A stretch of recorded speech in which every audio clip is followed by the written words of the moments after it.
was that she was still like on and off with Puff though. Like she would break up. It wasn't but like I think like before that dinner with Kid Cudi, there was a freak off like the night before or something like that. She said she had that she was a part of.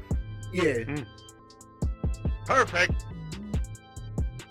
Sean, P. Diddy, Combs, Puff Daddy, if you from our era, whatever you want to call him, the case is finally going down. And Brother Love. Yep, that was the last one, man.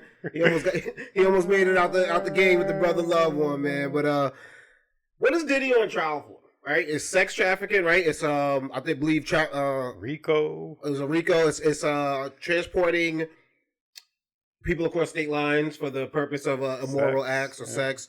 So there's a lot going on. A lot going on with Diddy, man. And like day one of this case, even just from the jury selection, even before you even get to day one, the jury selection was like, it was already messy. You had people coming in that like knew the judge. Some dude worked in the prison.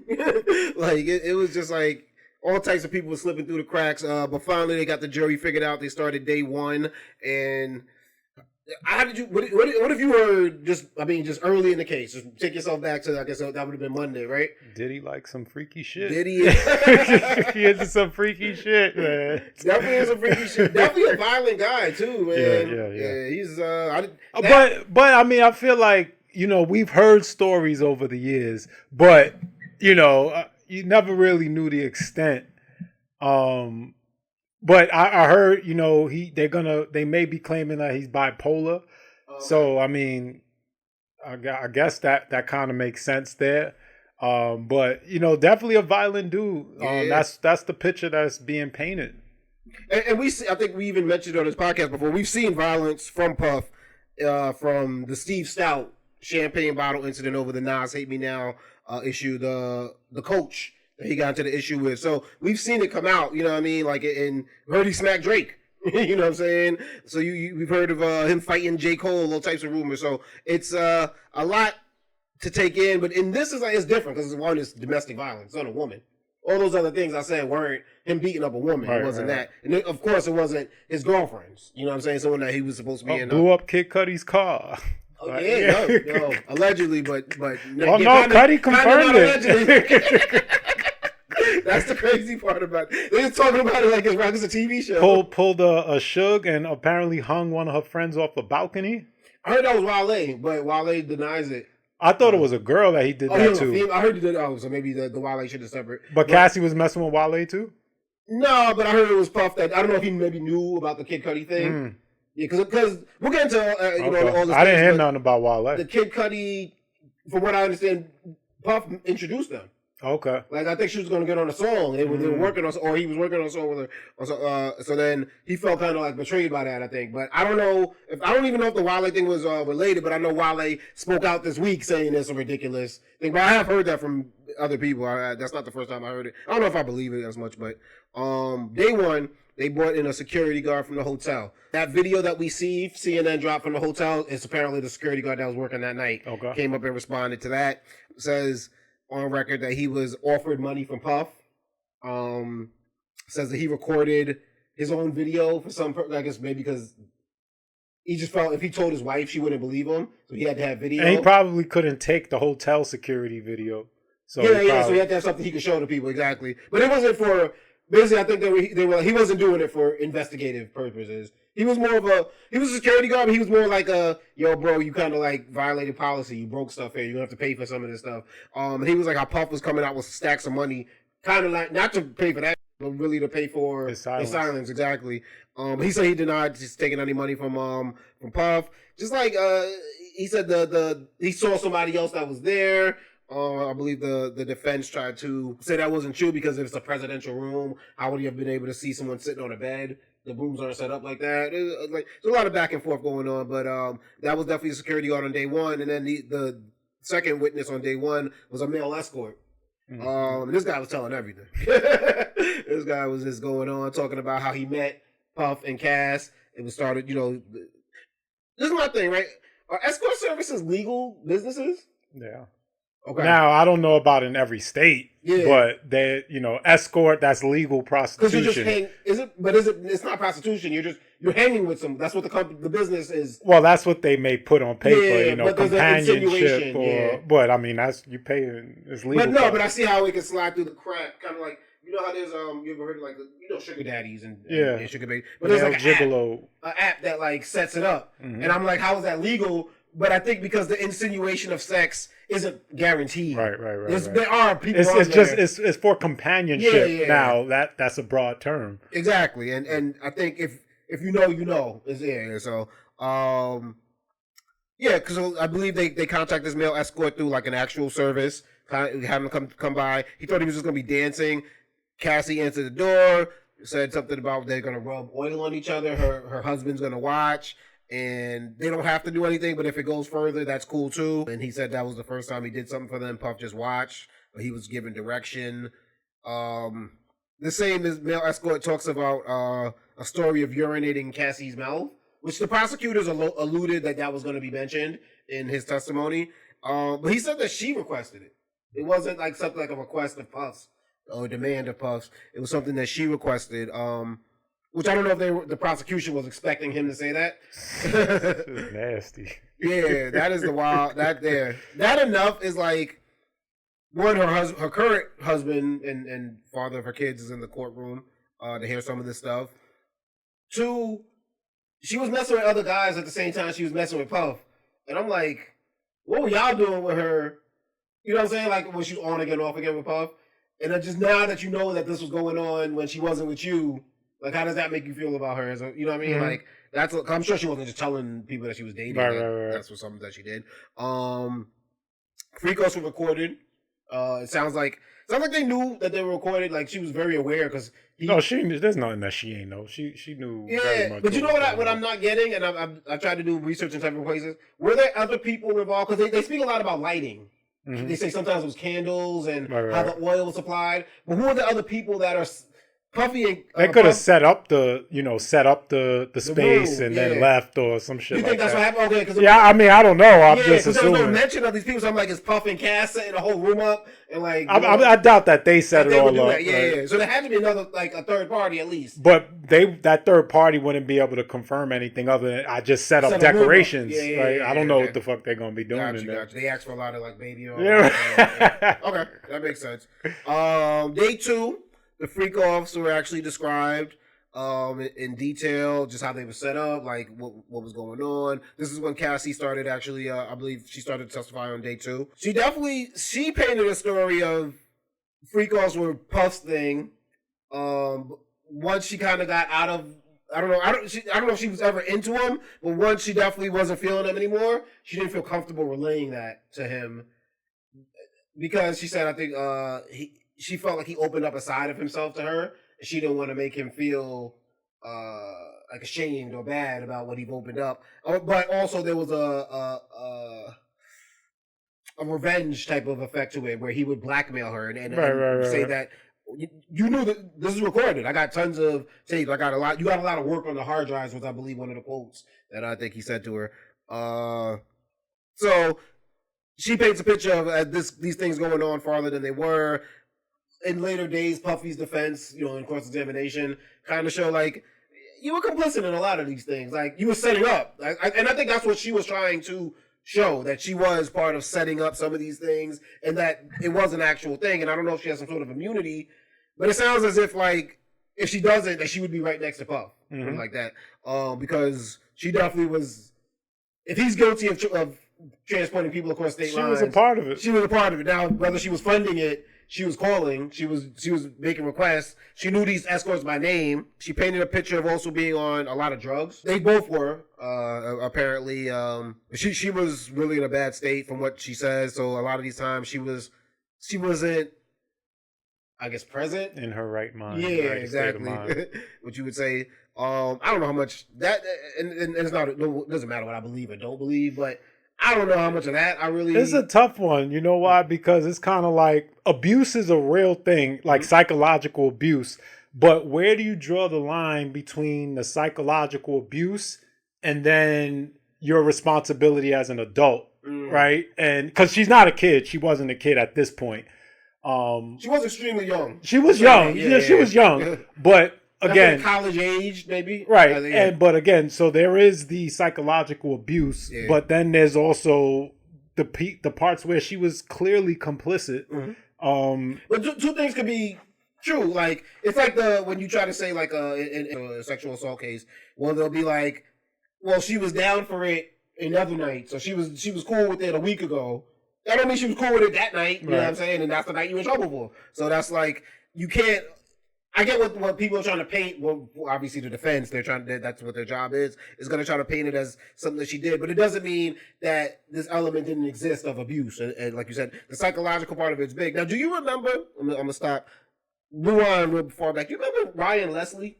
Remember that guy? Right? He had the singer. Yeah, R&B. He produced like Cassie's first album. Okay. Yep. He had a song called "Addicted." And she was like on the hook. I think that's where we first heard her. Then she came out with the "Me and You" song. They were dating at the time. I didn't know that. Good. Yeah, you mean Ryan Leslie and Cassie? Or yes, Ryan Leslie and Cassie were dating at that time. It seems like Ryan brought her to Puff, got her the deal, and then Puff kind of stole her. And I'm assuming Ryan didn't like that. You know what I mean? So I remember at the time hearing about the rumors. Now, do you remember when Cassie's nudes got leaked? Yeah, I kind of remember. Like a little bit, right? Like it was early in the game. That might have been pre Kim Kardashian sex tape. It was the internet wasn't exactly what it was now, where your nudes being leaked.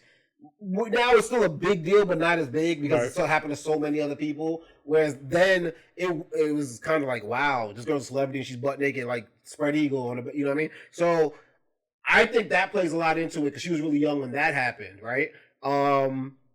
That was a really, whether that's revenge porn, whether that's what it is. People say that Ryan Leslie leaked those. I don't know how true that is. Allegedly, that Ryan Leslie would have did that out of anger or out of jealousy or whatever. But you got to imagine after going through that, then someone hitting you with the threat of, well, you're doing these sex acts on video, and if you don't, or if things go left between us, or if you want to leave me, I'm leaking that. I'm showing that to people.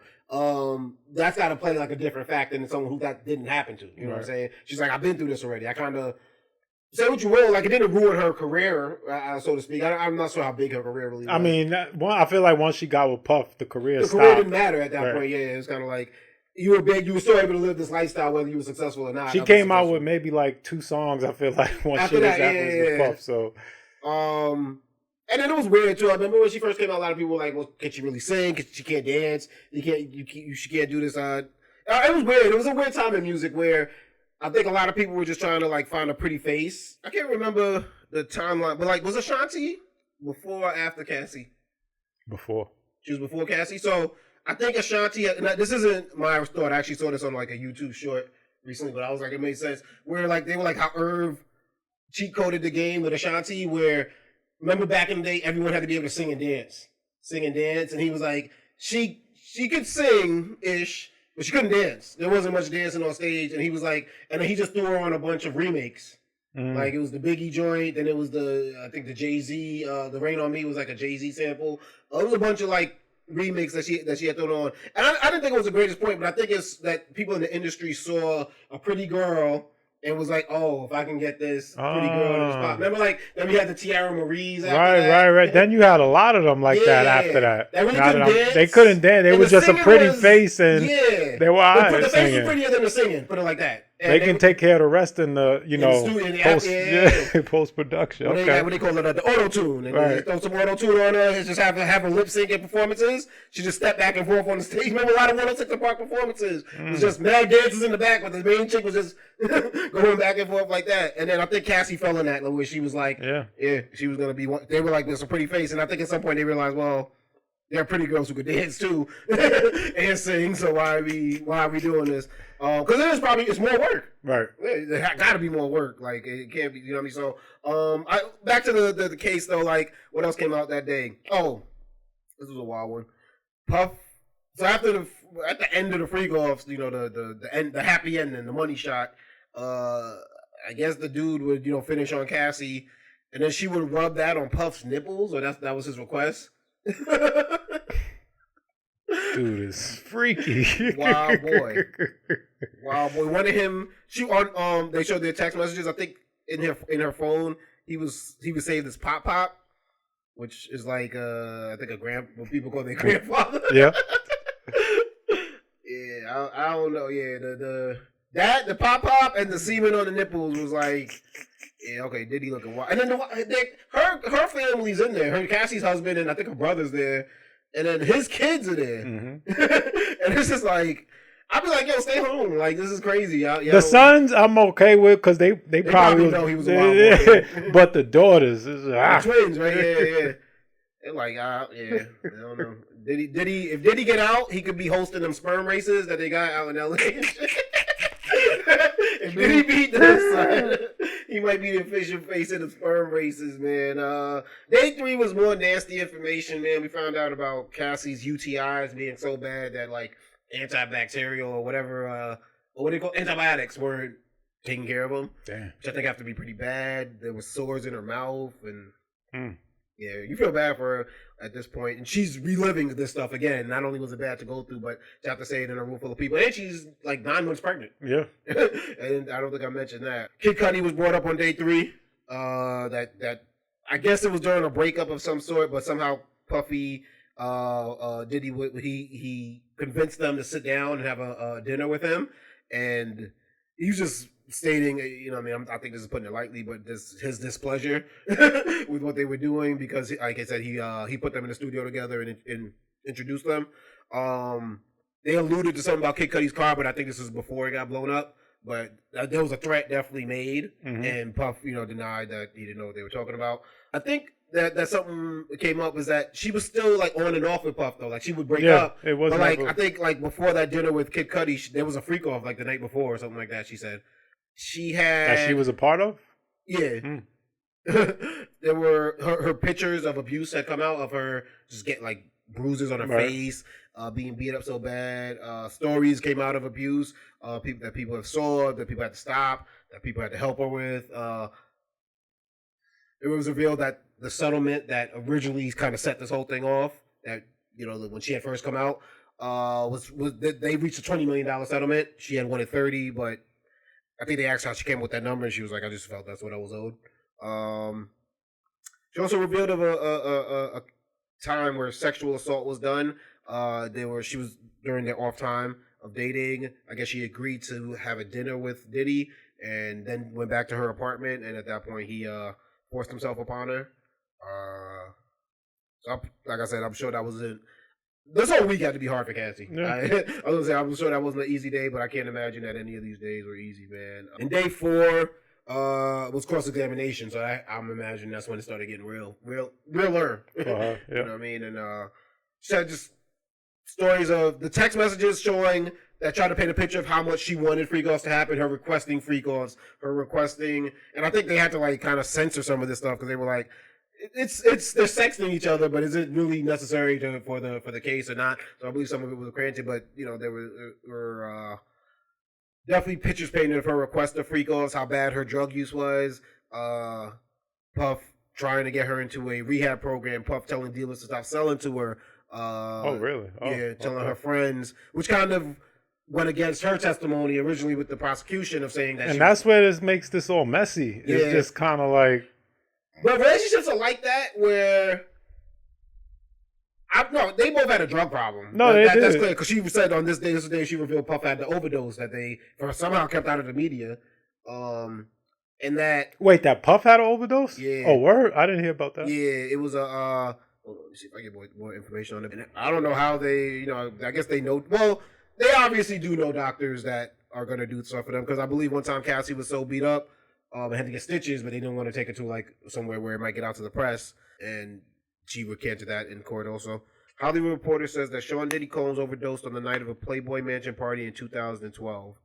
The rap mogul's tumultuous relationship with R&B singer Cassie Ventura was painstakingly detailed on the stand for a third day, as she discussed their infidelity, substance abuse, and violent decade together. Yeah, so is that the Playboy Mansion? Once again, how they kept that out of like the media. 2012 was like camera phones was, and they're at the Playboy Mansion. Yeah, it's not like exactly. they're at a private, at his private event. But yeah, I mean, that just kind of shows you how that whole Illuminati situation out there work. You know what I'm saying? But I think maybe they take away people's phones at the Playboy Mansion and not allowed to have those communications. I can imagine that, but it's more so the hospital. How'd you get the hospital or not, or whatever? Like, they said they rushed him to the hospital. Yeah. So, yeah. Which I guess you have high profile clients. You know what I mean? Who they were probably paid to be quiet. Who knows? Just want to make sure. Yeah, but they were That's using interesting. painkillers and opioids at the time. She said he was an addict. He needed to recover. I'm trying to see if they say particularly what they were on that night. That evening we had a freak off. We went to a sex club in San Bernardino, and then he had a party at the Playboy Mansion that night, and I went home. He had a party. Okay. Yeah, from what Combs told me, he took a really strong opioid that night. But we didn't know what happened, so we took him to the hospital. So he might have took a pill from somebody or something that he didn't know what it was. Who knows? But yeah, ended up having to be rushed. So maybe he made it back home, and then that's when they had to take him. Yeah. Who knows? But that came out, yeah. And like I said, her how bad her drug use was. So they seemed like they both was in a really bad situation with that. And yeah, I don't know if that's good or bad for Diddy. Like, I don't know if that makes it seem like this was just a relationship where they both were. Well, it makes it more, like it's not all on him. Kind of, there's two sides. I mean, they were both in this together. Doesn't absolve. There's things that he definitely did that were just clearly wrong, but. And I think that this is what the defense is banking on, like, showing her side of things in terms of, like, she's not the angel. She's not as innocent as everybody is claiming. Yeah, I may have fucked up a few times, but she has a role to play in this. And I think because there was such a confusion on what the crime was that he's actually being charged for, I went to this thinking that we were going to hear about, like, and it's week one, this still may happen, but, like, sex parties where, like, celebrities are watching like group sex going on, where it seems like this was more so like something that him and his girlfriend did when they got bored, or like to liven things up, I guess would be the thing. It'd be like the equivalent to like an old white couple going to like hedonism and getting a black dude, being a cuck. Well, he is a cuck. Like, he is cucking. Right. This is actually the true nature of cucking. There were times I guess he got involved too. I think she detailed some of those.